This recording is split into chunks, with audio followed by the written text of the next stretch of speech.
Oh, it's such a dreary day. Can't even work in the garden. What to do? What to do? Wait. Let's make some really cool candles!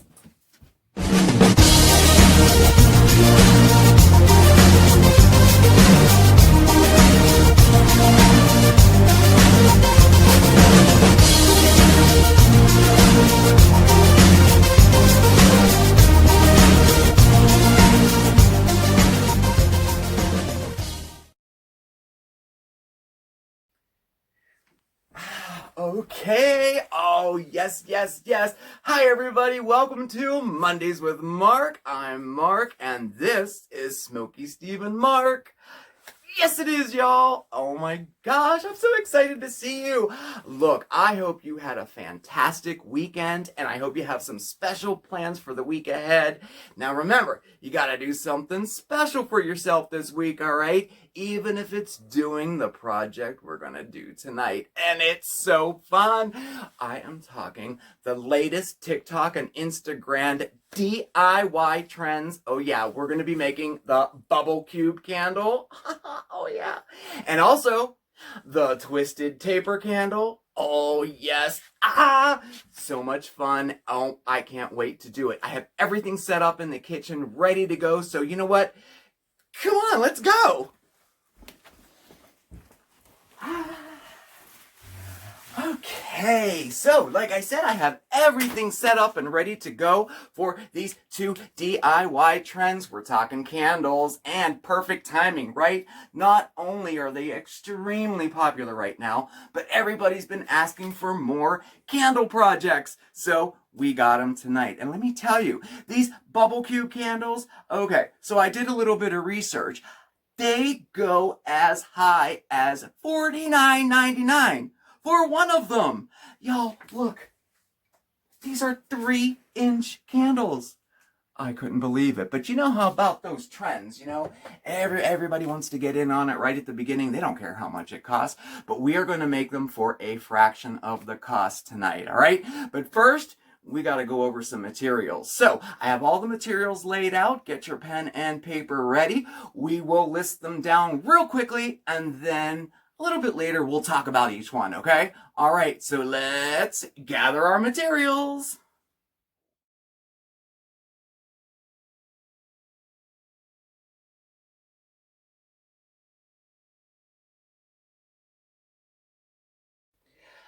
Okay, now that we have our materials all together, let's get started, okay? So, a little note about wax. Oh yes, I did a candle making 101 video quite some time ago, right here on Mondays with Mark, where I covered all the basics of candle making, including the wax and the temperatures and the dyes and the scents and all that stuff, okay? So, if you need a little bit of information about basic candle making, check that video out, because I'm not going to take the time to go over it all again today. But basically, for this project, we are going to make sure that our wax is melted to 160 to 170 degrees Fahrenheit, okay? Now, I prefer to use soy wax myself, but you could use any wax that you'd like for this project, all right? I like soy wax because it's very forgiving, very easy to use, it holds scent, and it comes in this pellet form, which makes it perfect for melting right in the microwave. And if you get these little soup cups from like the dollar store, you can melt it right in here in the microwave, and you can do all different kinds of colors. Really, really cool, right? Now, I have our wax all melted, scented, and dyed, and ready to go. And I did use a double boiler for it, okay? And a metal pitcher. So this is all ready to go. So now, while you're melting your wax, we're going to get our mold ready. Now, we have our bubble cube mold, right? I got this on Amazon, and I would suggest looking on Amazon to get this mold.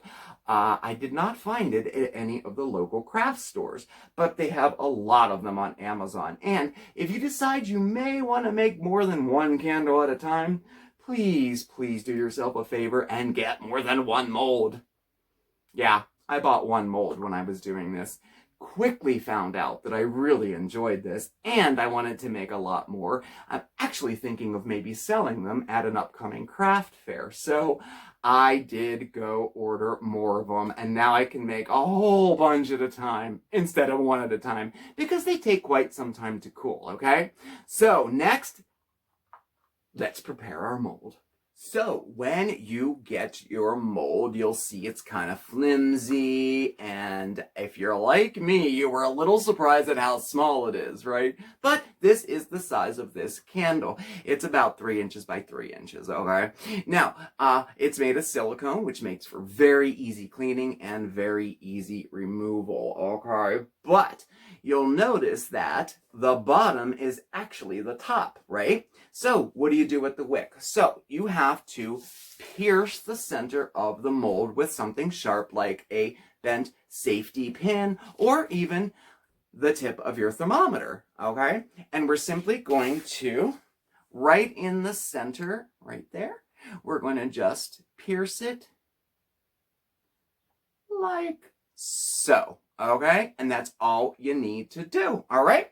Then we're going to get our wick. I have these wax-dipped wicks. You can use cotton, any kind of wick you want. Again, you can refer back to that Candle Making 101 video, and we're going to thread it right through that hole, just like so, all right? And then if your wick comes with one of these little metal guards, just take it off and save it because we're going to use it later, okay? Now, we have it almost ready to go. Remember when we were talking about holding our wick up straight in our candles in the other videos? I have these nifty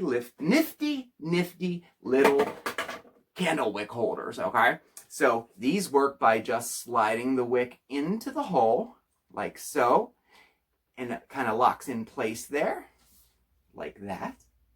And then I set it diagonally on top of the mold, and then I pull the wick down until it's tight, just like that.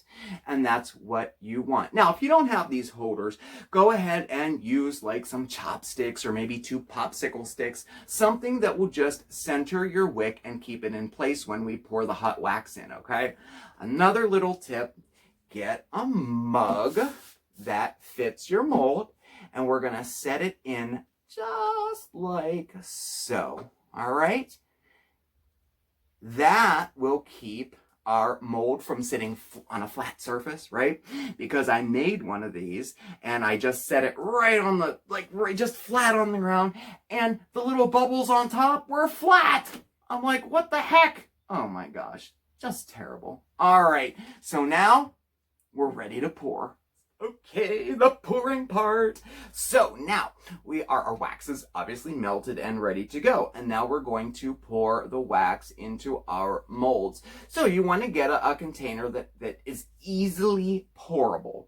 Okay, does that make sense?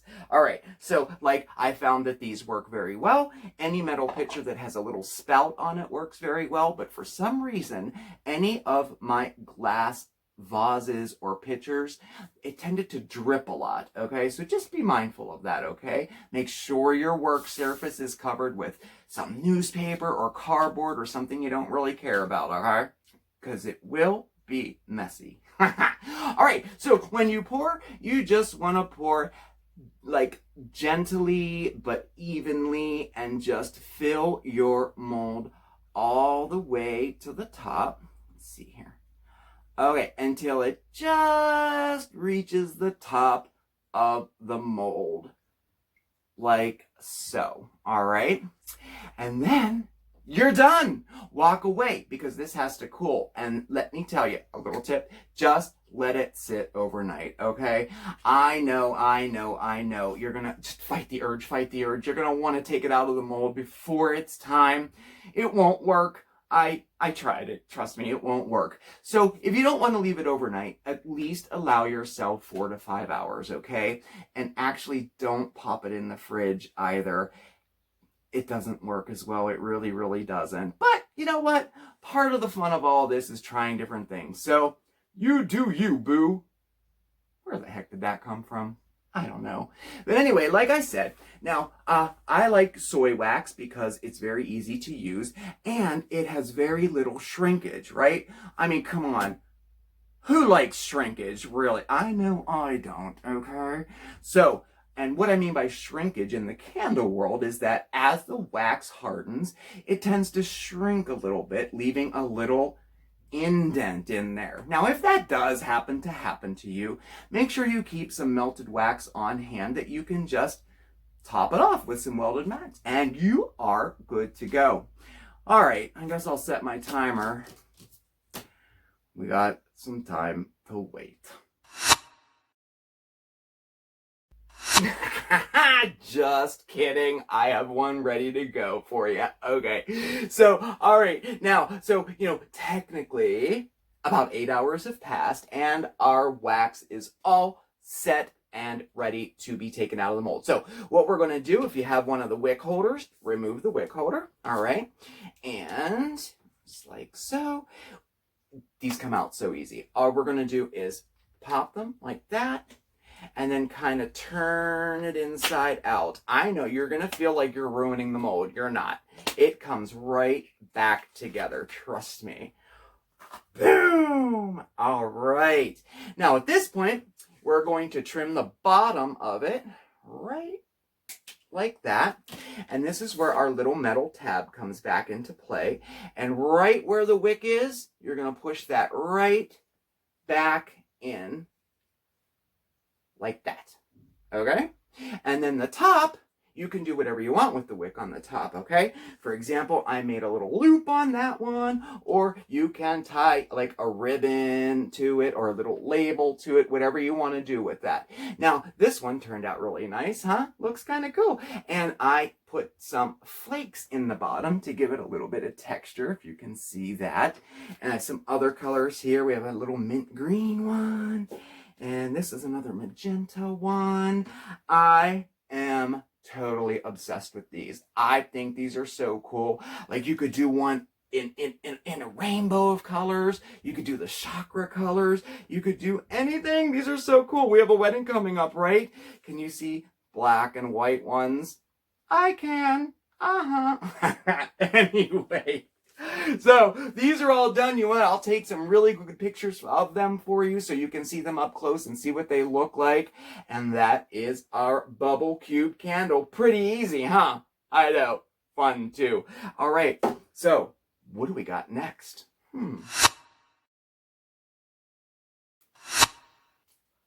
I know, let's make the twisted taper, okay? Oh my gosh, these are still trending so much on Instagram and TikTok. It's crazy, really. And when I first saw them, I thought, oh my gosh, these are gonna be so hard to do. And they're not, and they're so fun. Okay, so for the materials for this, really, all you need are taper candles, okay? Now look, let's talk. I did the research for you, okay? I tried all different types of taper candles to find the one that would work the best, okay? And bar none, paraffin tapers are the best, okay? I tried all different ones and with varied results, but these ones are the best and the most easiest to use. One solid color all the way through, paraffin, and you're set, okay? Any size you want. In addition to that, we need a rolling pin, and you'll need a container with some warm water in it, okay? And it's as simple as this. We take our taper candle, okay, and we plunge it right into a container with some warm water, all right? Now, the water. Also, I did some research for you, okay? I know it's going to be so tempting, but fight the urge to use boiling water. Just because it's hotter doesn't mean it makes it faster. Not at all. As you can see from my picture here, I had a huge mess using water that was too hot. It will melt your tapers completely, all right? So you want to have warm water. So I temped it all out for you, and it seems to me the best temperature of water to use would be around 110 to 115.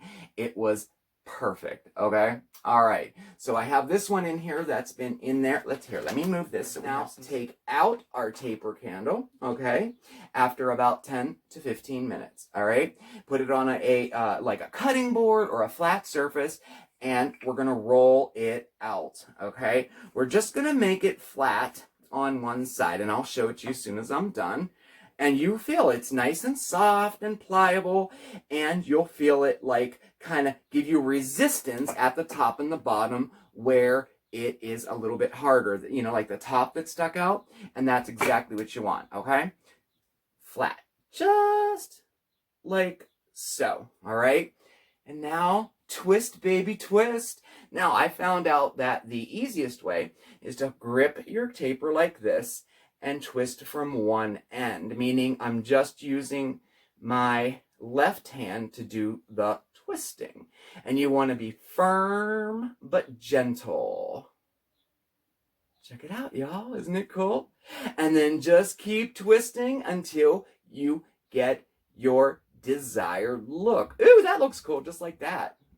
Ooh, I like that one. Okay, so you just keep twisting it and twisting it and twisting it.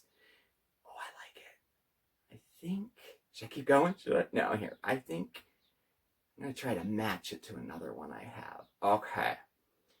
Let's do, ooh, I think that looks cool.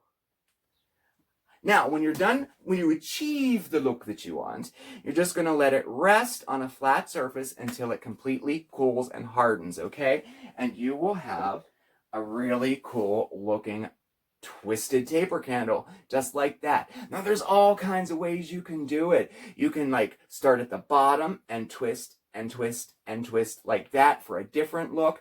And the more you get into it, the more like creative you get. You know, I found myself twisting them in all different shapes and sizes. Really, really fun and really, really cool. Now, some troubleshooting. Yes, yes, yes. We got to cover that. So obviously, if your water is too hot, it's not going to work. Your wax will definitely melt. It'll be too pliable, you know? You definitely don't want that, okay? Another thing, as you're working with your candle, it obviously will start to cool off even in the twisting process sometimes. So you gotta be quick doing it, but gentle, all right? Now, if you find that it is hardening, all you gotta do is plunge it right back into the water for a few minutes until it gets to that pliable stage again, all right? Now, if the water is too cool, yes, it's not as good either. These are some of the first ones I did. Okay. All right, so whatever.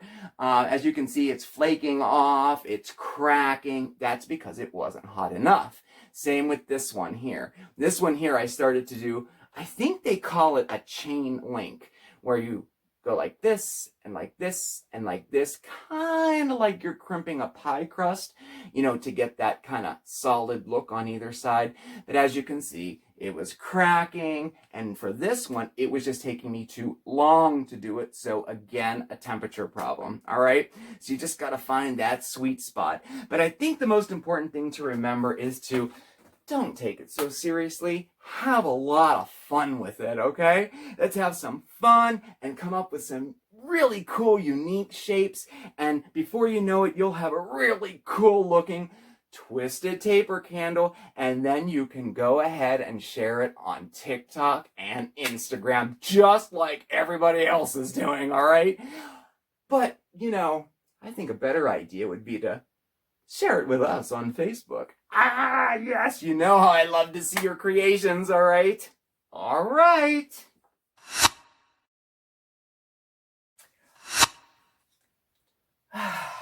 Well, that's what I got for you today. I hope you enjoyed it. I know I did.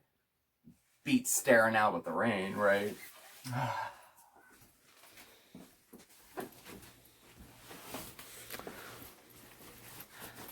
Gosh, I had a really good time.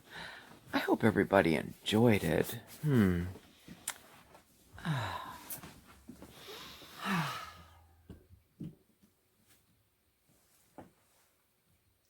Remember to stay positive, everybody. See you next time.